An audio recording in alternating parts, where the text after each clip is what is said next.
கொஞ்சமாக தான் நான் சோறு இருக்கணும். சோறுனோடனே இவ்வளோ ஆன குவிச்சு வச்சு மேலே அப்படி குழம்பு ஊற்றோடனே அதை ஐந்தருவி மாதிரி பாஞ்சு அதை நல்லா கவலமாக உருட்டி சாப்பிட்றதெல்லாம் வேணாம். இனிமேல் காய்கறி தான் நிறைய இருக்கணும். தட்டு நிறைய காய்கறி, கொஞ்சோல சோறு இருக்கணும். இப்போல்லாம் சில பேர் மறுசோறு வாங்கினா கோவிச்சுப்பாங்க. ஏங்க எந்திரிச்சிட்டிங்க, மறுசோறு வாங்கலையாம்மா? தயவு செய்து மறுசோறு போடாதீங்க, ஒரே தடவை தான் சோறு. அதை விட முக்கியம் என்ன அப்படின்னா, சோறு போடும்போது தயவு செய்து அன்னக்கரண்டின்னு ஒன்று வச்சுருப்பாங்க, அதை 3 தடவை தலையை சுற்றி கோலத்தில் போட்டுருங்க.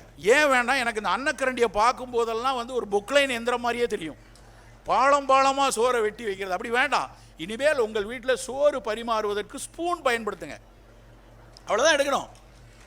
குறைவாக சோறு வச்சுட்டு காய்கறிக்கு வேணால் இது மாதிரி பெரிய பெரிய ஆப்பை எது வேணாலும் வச்சுக்கோங்க, அது காய்கறிகள் வச்சுக்கணும். சிறு வயது முதலே இப்போ நிறைய பேர் வெஜிடேரியன்னு சொல்கிறான், ஆனால் வெஜிடேரியன் கிடையாது. அவங்க ஆக்சுவலாக அவங்களுக்கு பேர் சோற்றேரியன்னு வைக்கணும். சோறை நிறைய தின்னுட்டு கொஞ்சோல காய் வச்சுட்டு அதுக்கு பேர் வெஜிடேரியன் கிடையாது. வெஜிடேரியன்னா நிறைய காய்கறி, நிறைய சுண்டல், நிறைய கீரை, நிறைய கூட்டு, அப்படி காய்கறிகளை வச்சு கொஞ்சம் போல சோறு எடுத்துக்கொள்ளக்கூடிய தன்மை வைத்துக்கொள்ளணும். இரவு உணவு 6:30 மணி 7 மணிக்கு சாப்பிடணும். 7 மணிக்கு மேலே இரவு உணவு எடுக்க வேண்டாம் நண்பர்களே. தமிழ் சமூகம் மீண்டும் மீண்டும் காலகாலமாக வலியுறுத்தியது வந்து இருவேளை உணவு. ஆச்சார கோவை என்று ஒரு நூல் 14 நூற்றாண்டுக்கு முன்னாடி வந்தது. அந்த நூல் திரும்ப திரும்ப சொல்லுது எப்படி சாப்பிடணும், எதை சாப்பிடணும், எங்கே சாப்பிடணும். அவன் அழகாக எழுதியிருக்கான், நின்றுட்டு சாப்பிடாத, உட்காந்துட்டு சாப்பிடாத, படுத்துட்டு சாப்பிடாத அப்படின்னு. அவன் மெஸ்ஸி எப்போ கோல் போடுவான்னு காலை இப்படி தூக்கி வச்சு படுத்து கிடந்துட்டு அங்கேருந்து சோறு தின்னுட்டு இருக்க ஆள்லாம் நம்மகிட்ட இருக்கும். அப்புறம் பெரிய கல்யாண வீடுகள்லாம் போயாச்சுன்னா இப்போல்லாம் வந்து மிகப்பெரிய ஆளாக இருந்ததுன்னா பிச்சைக்கார மாதிரி தட்டை ஏந்திட்டு அப்படியே அங்கே சோறு போடுறாங்களா, இங்கே காய் போடுறாங்களா. நம்ம சமூகம் அப்படி சாப்பிட்டதில்லை. நம்ம உட்கார வச்சு இலை போட்டு காய்கறிகளை வச்சு கீரை வச்சு அப்படி சாப்பிட்டவங்க. உட்கார்ந்து அமர்ந்து சாப்பிடணும், நல்லா காலை மடக்கி வச்சு சாப்பிடுங்க. அல்லது கீழே உட்கார முடியாதுன்னா தட்டில் அட்லீஸ்ட் சேரில் உட்கார்ந்தாவது அமர்ந்து சாப்பிடக்கூடிய பழக்கம் இருக்கணும். இந்த கையில் தட்டை தூக்கிட்டு பிச்சைக்கார மாதிரி போய் சாப்பிட்ற ஒரு பழக்கம் நமக்கு வேண்டாம். ஆச்சார கோவை அப்படி தான் சொல்லுது. அதுவும் சொல்லுது காலையும் மாலையும் மட்டும் சாப்பிடு, காலையில் ஒரு வேளை மாலையில் ஒரு வேளை. அப்போ ஆச்சார கோவை சொன்னப்போ நம்ம கேட்கல. ஆனால் இப்போ வந்து யார் பாஸ்டனில் மெசச்சூட்ஸ் மெடிக்கல் யூனிவர்சிட்டி சொல்கிறான் இன்டர்மீடியன்ட் ஃபாஸ்டிங், இருவேளை உணவு. காலையில் 9 மணிக்கு ஒரு ஃபுட்டு, சாயந்தரம் 6 மணிக்கு ஒரு ஃபுட்டு, சாயந்தரம் 6லேருந்து காலையில் 9 வரைக்கும் எதுவும் சாப்பிடாத, அதுதான் உடலுக்கு நல்லதுங்கிறான். இதை தான் ஏன் நாங்கள் சொன்னோம், பல வருஷமாக சொல்லிகிட்டு இருந்த விஷயம். அந்த உணவை இன்றைக்கு நம்ம போய் மாற்றுவோம். நம்ம புத்தாண்டில் ஒவ்வொரு தடையும் ஒரு ரெசல்யூஷன் எடுப்போம், அது அன்னையோடு போயிடும். இன்றைக்கி காலையில் எந்திக்கும் போது பல பேர் நினச்சோம் இன்றைக்கே ஜிம் சேர்ந்துடணும்டா. ஒரு விஷயம் தெரியுமா, சென்னையில் இன்னைக்கு ஒரு நாள் ஜிம்முக்கு சேர்றவங்க மட்டும் கிட்டத்தட்ட 6 கோடி ரூபா பணம் கட்டுறான். ஆனால் அவன் அதிகபட்சம் பொங்கல் வரைக்கும் போவான். அதோடு அதில் ஒரு 10% வேணால் திரும்ப போய்ட்டு. ஆனால் இப்போ கொஞ்சம் கூடி இருக்குது, கொஞ்சம் ஜிம்முக்கு போகிறதெல்லாம் கூடி இருக்குது. ஆனால் இந்த புத்தாண்டில் நாம் எடுக்க வேண்டிய மிக மிக ஒரு முக்கியமான முன்னெடுப்பு, நம் உணவை மிகச்சரியாக தேர்ந்தெடுக்க வேண்டும் நண்பர்களே. நாம் நினைக்கிற மாதிரி வெறுமனை நம்ம நல்ல ஆரோக்கியமான உணவை நம்ம சாப்பிட்டுக்கலாம், நல்ல சிறுதானிய உணவு சாப்பிட்டுப்போம், இல்லை நல்ல காய்கறிகள், நல்ல புலாலில் நல்ல மீன் உணவு, நல்ல கோழிக்கறிகள்லாம் சாப்பிட்டு நம்ம உடலை வலுவாக வைத்து கொண்டோம் நினச்சானா அது சாத்தியம் இல்லை. அது ஓரளவுக்கு உடலுக்கு வலு கொடுக்கும். ஆனால் இப்போ என்ன புரிந்து கொண்டாங்க, இது மாதிரியான கொரோனாக்கள் வந்ததுக்கப்புறம் என்ன புரிந்து கொண்டார்கள்னு எடுத்திங்கன்னா, என்னுடைய உடல் நலமாக இருக்கிறதுனா என் நுரையீரல் நல்லா வேலை செய்து, என்னுடைய இதயம் நல்லா வேலை செய்து, என்னுடைய ஈரல் நலமாக வேலை செய்து, என்னுடைய சிறுநீரகம் கழிவுகளை சரியாக வெளியேற்றுகிறது, அப்படின்னா நலமாக இருக்கேன்னு நினச்சா நம்ம முட்டாள். அது மட்டும் இல்லை, அது மட்டும் பத்தாது. 1970களுக்கு அப்புறம் என்ன புரிஞ்சுக்கிட்டாங்கன்னா, மனம் நலமாக இருக்கணும், என் உள்ளம் நலமாக இருக்கணும், மன அழுத்தம் இருக்கக்கூடாது, மன வேறுபாடு இருக்கக்கூடாது, மனம் வந்து ஒரு எப்பொழுதும் ஒரு குதூகலத்தோட ஒரு நிறைவுத்தன்மையோடு இருந்தால் நல்லது அப்படின்னு சொன்னாங்க. இப்போ அதுவும் இல்லை. கோவிட் நேரத்தில் உடல் நல்லா இருந்து மனம் நல்லா இருந்து நல்ல மூச்சு பயிற்சியெலாம் பண்ணி கரெக்டாக யோகா பண்ணிட்டு இருந்தவங்களையும் கொரோனா கொத்திட்டு போயிடுச்சு. இப்போ என்ன சொல்கிறாங்க அப்படின்னா, உடல் நலமாக இருக்கணும், மனம் நலமாக இருக்கணும். அதை தாண்டி இங்கே இவ்வளோ பேர் உட்கார்ந்துருக்கிறோமே, இதுக்கு அடியில் இந்த மண்ணுக்கு அடியில் மண்புழுக்கள் இருக்கும், அந்த மண்புழு நலமாக இருக்கணும். இந்த பக்கத்தில் இருக்கக்கூடிய அத்தனை வாகை மரமோ புங்கு மரமோ அதில் இருக்கக்கூடிய பூக்கள் நலமாக இருக்கணும், அந்த பூவில் இருக்கக்கூடிய சுரக்கக்கூடிய தேன் நலமாக இருக்கணும், அந்த தேனை உறிஞ்ச வரக்கூடிய தேன் சிட்டுக்கள் நலமாக இருக்கணும், மேலே பறக்கக்கூடிய பறவை நலமாக இருக்கணும், பக்கத்தில் இருக்கக்கூடிய கடலில் இருக்கக்கூடிய கடல்வாழ் உயிரினங்கள் நலமாக இருக்கணும். இவையெல்லாம் நலமாக இருந்தால் மட்டும்தான் நீங்களும் நானும் நலமாக இருக்க முடியும். ஒன் ஹெல்த் அப்படிங்கிற ஒரு ஒற்றை புரிதல் நமக்கு வந்திருக்கு.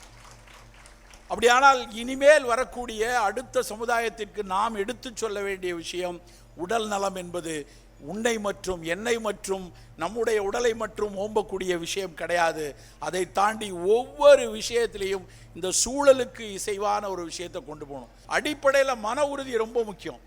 பயந்துட்டோம், நம்மளால் ஐயோ இப்படி ஆயிருமா அப்படி ஆயிருமா, லாக்டவுன் போட்டுருவாங்களா, அங்கே போக முடியாதா இங்கே போக முடியாதா, வணிகத்தை விரிக்க முடியாதா அப்படிங்கிற ஒரு விஷயம் பெரிய அளவில் பேசுபொருளாக போய்கொண்டே இருக்கிறது. அவசரப்பட வேண்டாம், அப்படியான சிக்கல்கள் வராது என்று நம்புவோம். அடுத்து ரொம்ப முக்கியமான விஷயம் என்ன அப்படின்னா, கோவிட் வந்ததுக்கப்புறம் நிறைய கற்பிதங்களை அதை கொடுத்துருக்கு. இந்த 2 வருஷத்தில் யார் மிகப்பெரிய அளவில் பாதிப்பை அடைந்தார்கள், யாருக்கு மரணம் வந்தது, நம்ம யோசிக்கணுமா வேண்டாமா? 2 வருஷத்தில் இறந்து போனவர்கள் யார்? தொடர்ந்து நம்ம பார்த்து கொண்டிருந்த விஷயம் என்னென்னா, கோவிடில் 75-80% மரணத்தை கொடுத்தது யாருக்கு கொடுத்துச்சுன்னா, கட்டுப்பாடு இல்லாத அலட்சியமாக இருக்கக்கூடிய முதுமையில் இருக்கக்கூடிய சர்க்கரை நோயாளிகள் தான் முதல்ல இருந்தாங்க. நமக்கு தினம் நம்மளுடைய மக்கள் நல்வாழ்வுத்துறை அமைச்சரும் செயலரும் சாயந்தரம் 6 மணிக்கு ஏதோ ஸ்கோர் போர்டு சொல்கிற மாதிரி சொல்லுவாங்க, இன்றைக்கு 55 பேர் இறந்து போனாங்க, அதில் 48 பேருக்கு கோமார்பிடிட்டி இருந்துச்சு, 44 பேருக்கு கோமார்பிடிட்டி இருந்துச்சுன்னு சொல்லுவாங்க. அது என்ன கோமார்பிடிட்டி? ஏற்கனவே அவர்களுக்கு நோய் எதிர்ப்பாற்றல் குறைவை கொடுக்கக்கூடிய ஒரு சர்க்கரையோ இரத்த கொதிப்போ இருந்தவர்களில் இவ்வளோ பேர் இறந்து போயிருக்காங்கன்ட்டு. லான்செட் அப்படின்னு ஒரு பேப்பர் இருக்குது. அந்த லான்செட் மேகசினில் ஒரு சமீபத்தில் ஒரு ஆர்டிக்கல் வந்திருக்கு. அவன் ரொம்ப அழகாக அனலைஸ் பண்ணி ஒரு ஆர்டிக்கல் போட்டிருக்கான். என்ன போட்டிருக்கான்னா, இந்த சர்க்கரை நோயாளிகளில் எவ்வளவு பேர் இந்த கோவிடில் இறந்துருக்காங்கன்னு ஒரு புள்ளி விவரத்தை உலகம் முழுக்க எடுத்திருக்கான். அதாவது 2006 2022 வரைக்கும், 2006 எப்போ தெரியும், 19-20 தான் கோவிட் வருது. அப்போ இருந்து வருஷம் எவ்வளவு சர்க்கரை நோயாளி இறந்து போகிறாங்க, 21-20 மட்டும் எவ்வளோ பேர் இறந்துருக்காங்கன்னு பார்த்தா ஸ்டெடியாக 45% சர்க்கரை நோயாளிகளுடைய மரணம் இந்த கோவிட் நேரத்தில் வந்திருக்கு. அப்போ நமக்கான ஒரு டேக் ஹோம் மெசேஜ் என்ன?